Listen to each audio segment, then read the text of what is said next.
Bon, alors, vous vous êtes fixé quoi, 1 an?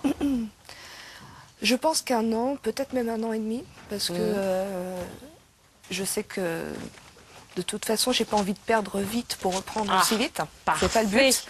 Et surtout, je veux que ça s'installe dans la durée, parce que il faut prendre de bonnes habitudes alimentaires, tout simplement, quoi. Très bien, docteur Cohen, c'est bien, il a déjà des notions, hein.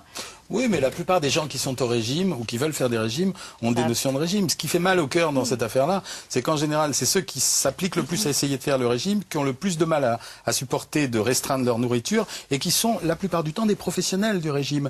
C'est pour ça que c'est intéressant d'entendre les démarches. Je vais essayer de vous expliquer tout au long de tout ce qu'on va faire, comment ça se passe, pourquoi ça marche, comment on peut trouver des ressources intérieures pour essayer de s'aider. Mais d'abord, vous parlez de vos maris. En fait, il faut que vous vous regardiez dans le miroir en essayant de comprendre qui vous êtes aussi. C'est-à-dire qu'on maigrit jamais dans le vide, on maigrit parce qu'on a un objectif.